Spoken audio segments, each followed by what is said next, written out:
ladies and gentlemen, to all martial arts school instructors and directors. Our motive at the Empower channel is unconditional. If you're in this business, we want to bring you globally solid operators and directors, those who have achieved success and are coming across with great sincerity. We want during this time to turn your discouragement into encouragement. We want to help direct your steps. We want you to stay faithful and not frustrated. Today is a vital message. It's on school reopening guidelines. The Empower channel has a special guest, and he will fill the shoes to bring home this message. A special friend from Deer Park, New York. Could you all welcome and say hello, Mr. Charles Chai? Greetings, everyone. Pleasure to be here. Charles is a traditional karate master, Aikido, Aiki Jiu-Jitsu, Filipino martial arts, Muay Thai, Krav Maga. I mean, the review of his instructors is like a who's who in the martial arts. But moreover, Charles, before I unleash you on this important subject, I want to thank you because I consider you from my heart a kind of like a personal advisor. You help keep me on track. And boy, do you tell it like it is. Charles, tell me about where you are right now in your thinking. Well, I think right now it's important for not only myself, all school owners, we have to have, first of all, a positive mindset, because in our community, we actually need to be a beacon of light. There's so much negativity. There's so much scary news out there that people really, they need some reassurance that things are going to be okay, that things are going to move forward, and that it's going to, it's going to turn out all right. We're going to get back to normal. And if we can be that person, which we should be, we're teaching them a level of self-defense that goes a little bit beyond the punch, the kick, the throw. We're teaching them how to protect their lifestyle and their livelihood and have a proper way of thinking through this challenge that we all are facing. So what we're doing is we're just teaching them how to fight against the challenges in life. So you've been studying the USA federal guidelines for reopening, haven't you? And I'm going to ask you some specific questions. What are you finding out? How have you taken the information and synthesized it down for this segment? Well, one of the things, there's a tremendous amount of information out there, first of all. There's pages and pages. But what we have to look at is what can we do to reassure our clients that if they come back here, this is the safest place they could possibly go. We have to have guidelines. We have to have procedures. We have to have the protocol in place that reassures people and makes them comfortable about returning. Because I think we have to deal with three different mentalities as far as bringing our students back into the school. And I'm sure everybody's going to agree with that. It's the first one, they're itching to get back no matter what. As soon as you open the door, they're going to be rushing in. The second group is, all right, I'll come back, but is everything okay? Is everything in place that will keep me safe? And then there's the third group that's going to say, I'm not coming back until this is all over. So we want to be able to prepare for those three groups. And if we have the right procedures, we have the right plan, then everybody's going to be more comfortable. And, proper planning prevents poor performance. So we want to make sure that our clients see that we're properly prepared.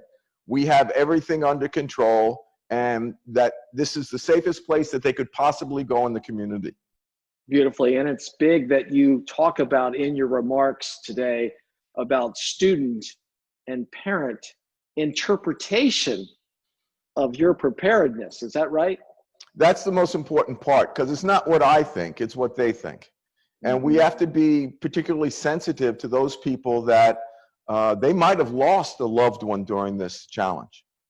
So they're going to be particularly sensitive about, the virus, and that, okay, I don't want to get this, or I don't want to spread it to anybody else. Is this really safe conditions? And the procedures I put together, I think they exceed what we see in our grocery stores. We have to go to the grocery store to get food. I don't see them as many strict guidelines as what we're going to put in place as a martial arts school. So I think we're going to be infinitely safer. Perfect. Charles, I'm going to bring up about 10 points and we're just going to merge right through them, okay? Yes, sir. First of all, general in the USA, the federal guidelines, what are you finding out for reopening generally? I'll ask you some specific questions. Well, they have, gosh, once again, there's pages and pages of it, so you have to filter through it. And you have to say these things pertain to an industry and these don't pertain to our industry. So the main thing that they're looking for is maintaining that social distancing guideline and also having some type of way to filter out people that are at risk and people that might be potential carriers, and then also putting an environment in place where if somebody is coming in, everything is perfectly safe, sanitized, re-sanitized, so that with the experience that they get inside your facility is a safe one, and when they leave, they're very comfortable and say, it's like, okay, this was the most safe place I think I've ever been. The state is pretty much echoing what the federal guidelines are, but they're being a little bit more specific towards the different industries. And so we are actually in the health and fitness industry. That's where we're categorized. So with that, they want everything wiped down with antibacterial sides. They want a certain type of hospital grade disinfectant used on mats. They want everything cleaned after it's immediately been used. So you can't wait. You can't clean at the end of the day like we used to do in the past. And we have to put in guidelines, little safety things, so that we can prevent people coming together. You know, it's kind of hard as a martial arts school because we're so used to the high fives and stuff, but we're going to have to go back to the old way. We're going to have to bow. We're going to have to give a salute and just keep it out of space. Great. Let me jump in. And so I can ask you questions where you can go into this type of detail. So when they talk about the 3 phases out there, generally, what does that mean to you, to us and to you? Well, the 3 phases is how you're going to bring them in. And this is, I'll give you an example. I'll set up the scenarios like we have to do here in the school. We're going to have a leadership team member out on the sidewalk. You have to communicate to parents that there's a new procedure now. You can't come in and wait for your children right now because then you'd be in with other people.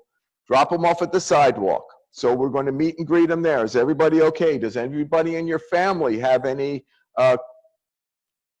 problem with their health? Is there any kind of issues that are related to COVID-19? Okay, all right, fine. Log you, go to the next step. Come in the front door, another leadership team member with the gun to take their temperature from their forehead. Okay, temperature's good. Okay, take your bag, go to your square. And there's going to be a bunch of squares. I think I showed that to you one time before. A bunch of squares that you're going to have on your floor. You can do it with, I recommend painter's tape because it's easy to come up and doesn't leave a lot of sticky residue. Stay on your island. That's your safety island. Don't move from there. And that way, they're kind of isolated. That's all spaced out, 6 feet square, 6 feet apart from the next person. And they can enjoy a gradual education to martial arts, because a lot of them have been at home and not been practicing. We found, and I've talked to a lot of school owners, they're maybe getting sometimes as little as 30% people participating on Zoom. I know we get about half of our membership on Zoom, so a lot of them haven't been doing anything. So we got to get them back into the swing of things.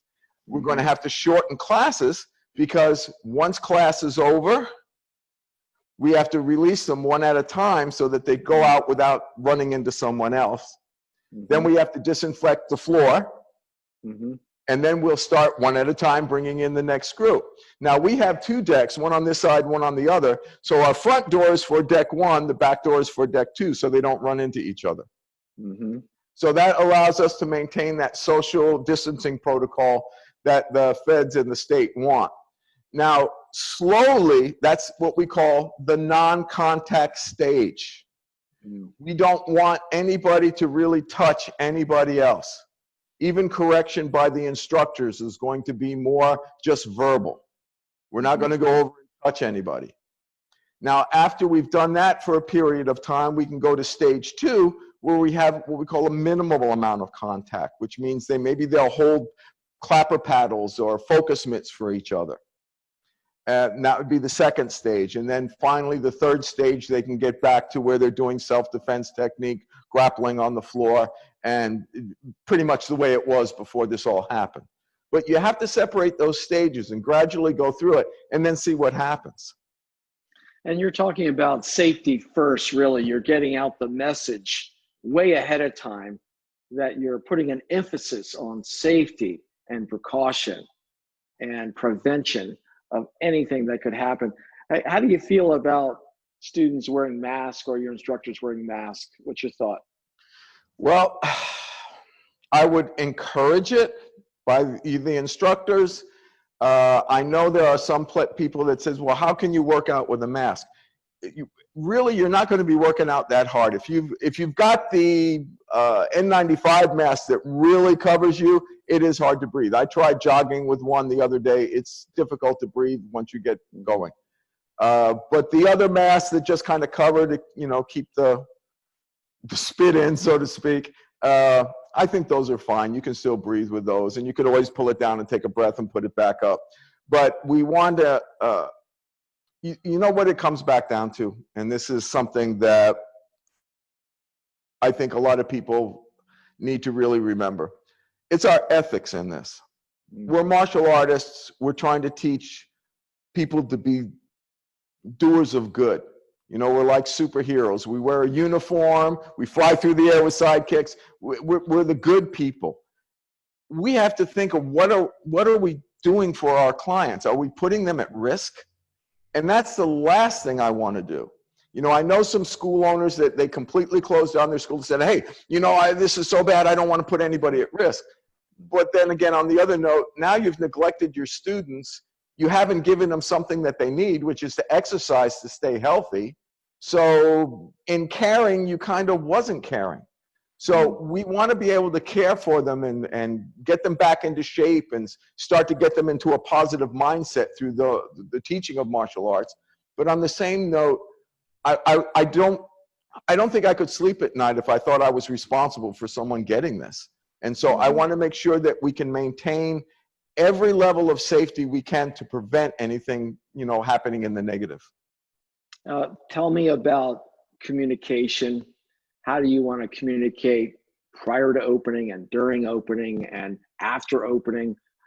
They say that you can never do enough communication, and there's different mediums for communication. What are you thinking about for that? Well, I learned that actually through the members of ESC. You over communicate everything that you do. And it says, did you hear about what we're doing? Yes. Okay, well, here's a flyer for it too. So you have to use every means at your disposal. You have to use email, text messaging, snail mail, if you have that available to do all the printing and put the stamps on. If you have to make phone calls, when this first happened, we sat down and we called each and every family member. First, how are you doing? Does anybody in your family have this terrible disease? Is everything okay? Hey, I tell you what, don't panic. We're transitioning to online classes, so you'll be able to continue your training at home with no problem. And that was the last thing we talked about, transitioning to online classes, first and foremost, their health. So we want to always be perceived as that person that cares about them. And I think, that as a martial artist that's been doing this all their life, that's what we really represent, is the caring person that's worried about our students, because we have that relationship with them that kind of goes beyond just, it's not a business relationship. It's something much more personal. And we have to meet and exceed their expectations of how we care for them. And they need to see that. Yeah, it's about respecting and encouraging them. And that's been a motto of your business practice for many years. And I learned that more from EFC. It's Charles, people don't care how much you know until they know how much you care. I love it. Let's go back and review a little bit. I'm going to throw a topic that you hit on and you expound on it additionally. Mat layout, what would you say again? First of all, every school owner knows when you start kids in class, they gravitate towards each other. So as soon as they do some movements, whether it's punching, kicking, or just using footwork, they start getting closer together. So you're going to have to put visual dividers on the floor so that they can see that there's a space that they can stay on. Now for the younger kids, we're going to call it a safety island. You have to stay on your safety island so that you stay safe and that the other people around you are safe. If you go out of that, the sharks are going to get you. So stay on your island. And space those, give them 6 square feet because that's really what they need to move around. And then put 6 feet in between each square. I made a diagram for that, and please feel free to share that with everyone. If you can do that, then it's pretty reasonably assured that even if they're, breathing hard, that is not going to be communicated to the other students in the class. Social distancing when they're coming in and when they're in class, what are your thoughts again? One at a time. You make a kiosk out on the sidewalk. Put little lines down on the sidewalk, little dots, whatever you have to do. They do it at most of the stores now. When the stores, if you go to Walmart, there's a kiosk outside with little lines. You see, you stand on your line, there's another person 6 feet behind you. Do the same thing. Now, in the beginning, when you was mentioning about communicating, you have to communicate to the parents. Guess what? These are your days and these are your times for your classes. This is when you have to show up. There'll be somebody waiting out on the sidewalk for you, for your child to come in. Okay, please be here 5 minutes ahead of time.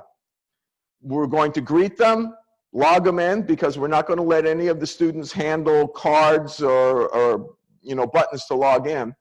So that way we can keep track of them. They come in, their temperature is taken, and they go right to their square. Next person in. As soon as they've gone and they've gotten on the deck, then the next person can come through the door. So it has to be kind of like a little kiosk system where you can bring them in one at a time and not let them group together. Now, I'm sure outside, when friends see each other, they're probably going to gravitate towards each other. And yeah, I get it. But, if I can control it, I'll keep them apart.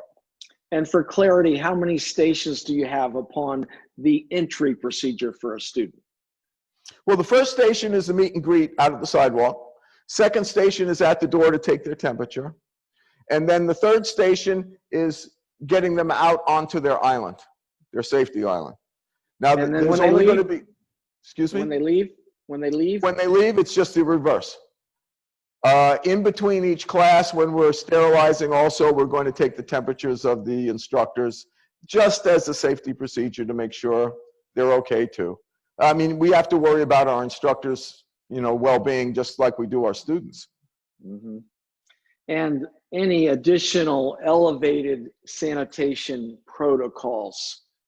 Now, well, we have our Perel hand dispenser at the front door and at the back door. And we have little pumps all around the school where anybody could sanitize at any time. But what we did is we got the standalone one, and that's going to be out at the front door so that they can, as soon as they come into class, put a little on their hand. As soon as they leave class, put a little more on their hand. Overdo it. Gob them down with that sanitizer. If it's, if it makes them feel more safe, then do it. It's going to cost you a little more for a while, but like I said, it's not going to last forever. It's going to blow over sooner or later. Charles, how do I get my instructors to adhere, to understand, to follow the guidelines from their perspective? Train, train, train. Nag, nag, nag. It's the same old formula. We have to be considerate of most of my instructors, quite honestly, they're itching to get back to work. They're like, okay, we'll make another video. But they're like, man, I miss my students. I really want to be up in front of a class. It's like giving a speech to an empty room. It's hard to get impassioned about stuff. So if we can get them into the right frame of mind to say, well, safety, I have to care about them. I have to show that I care. And I really do care. Or else, why are you in this business anyway? You're in the wrong field. It has to be you care about people. We're changing people's lives through the practice of martial arts. And that's very impactful. And, you know, I'm sure every school owner is going to say the same thing. Their most valuable possession is that little box that they have in their closet with all the thank you cards and letters that they've received over the years from students who you've changed their lives. Sometimes they're from parents, but I mean, we all have that. And every time you get a little down, you go and you get that box out and you take a look and say, yep, that's why I'm doing this. I change people's lives. And we have to remember, we want to change it in the positive. We don't want anything negative to be associated with our instructors, our school, or myself. So let's keep this on a positive note. Let's do everything in our power so that we can keep people safe, and then, you know, turn them on to the wonders of martial arts. You have been talking about, we can either see this as a distraction, which, you know, it is what it is, or we can say, look, let's rise up, let's follow the protocols, and let's figure out how to make the school continuous. Let's have school continuity. And so how do you see you developing the sense of continuity and forward thinking and process moving into the regular classes? Any thoughts? Well, I mean, first of all is that positive mindset. We all know the story about, you know, supposing the troops go into the general's tent during battle and they see him on the floor sobbing. That's not going to inspire people very much. So you want to be the person that's full of confidence and excitement about what's going on. Preparedness. Prepare for the worst. Supposing they keep your state locked down and they just won't let health studios open really quick. I was just talking to my friend Bill Taylor down in Tennessee. They let him open up, and he says he's about 50% capacity. That's great. And then for my friends here in New York, no, they didn't let us open up yet. So we're still preparing for that when they say, okay, pull the trigger. And then even at that point, it's going to be limited. We're only going to be able to open to a percentage. And I already know, sadly, that a lot of businesses, they're not going to be able to survive this. And I feel very bad for them. And one of the things that I really am thankful for is the members that were a part of our school that said, hey, we understand that we're all going through this. Keep my membership active. I'm supporting you. And also, you know, I feel bad for the ones that they lost their jobs. But we have to be sensitive to everybody. And we want to make sure that we're, once again, as I mentioned before, we're that beacon of light. We're prepared. We have a plan. Everybody can see that we're well prepared and that we have it all planned out. And we can get through this as long as we do it together. And communicate with the parents what to expect, because things have changed. And it's going to be this way for a little while. Continue to do your online classes, because there are going to be people that don't come back, and still let them enjoy. Even if they can't pay, it doesn't make any difference. Keep them in the swing of it, because, you know, they'll go back to work sooner or later and they can pay. And I'd rather show compassion than say it's all about the money. Really? That's not what we do this for. And so what we want to do is make sure that we're showing that confidence that needs to be shown by the general, so that you can rally the troops and get them going. I mean, I've seen some people, they're giving up. I'm like, what's with that? You know, as the saying goes, there are some men that are going to remain in the ranks. They're not stepping up. We have to step up. We have to be that beacon in the community that says, hey, you know, follow us. Come on, we're going to get this going. And don't worry, we've got it all thought out. And our staff is going to be on the same page, because we train for them to do the exact same things. They will talk, but you'll hear my words coming out, because they've been trained to do that. Charles, after phase one, when your doors are unlocked and they, for the first time in a long time, swing open, 6 months down the road, where do you see your school? I'm putting you on the spot.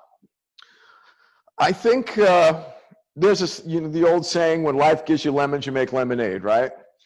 We have, during this crisis, probably produced more videos than anybody else.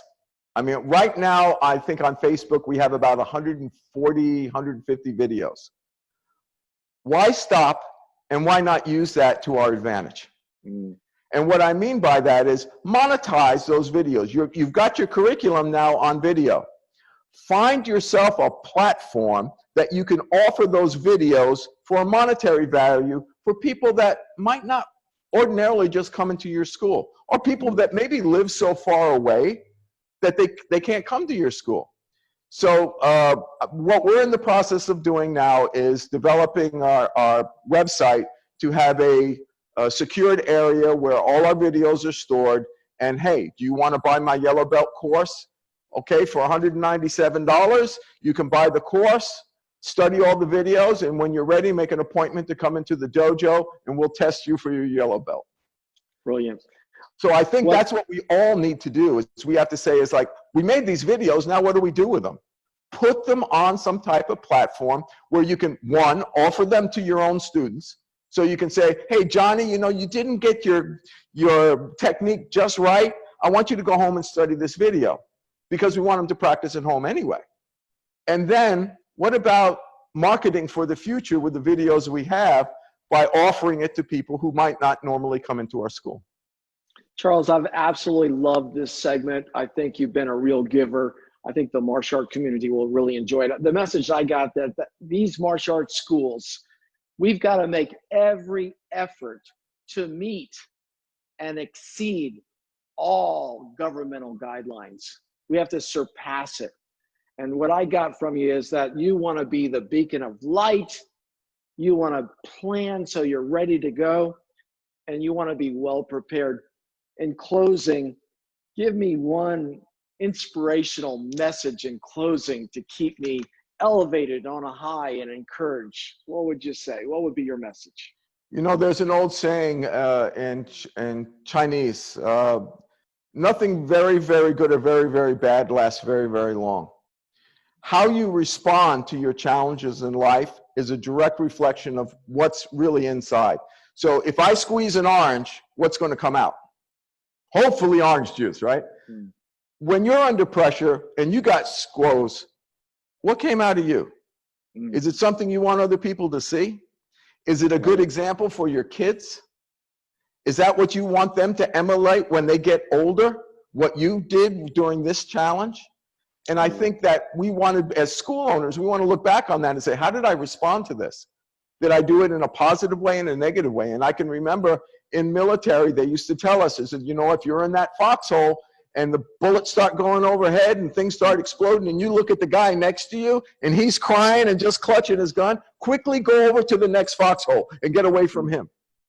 We have to separate ourselves from the energy vampires that are all negativity, just trying to suck the goodness out of us. And we have to stay with positive, like-minded people so that we can project that same energy to our members and allow us to move forward. I love it. Thank you for helping us, Charles, stay faithful and not frustrated. And I certainly enjoy the relationship that we have with you. I'm very grateful for it.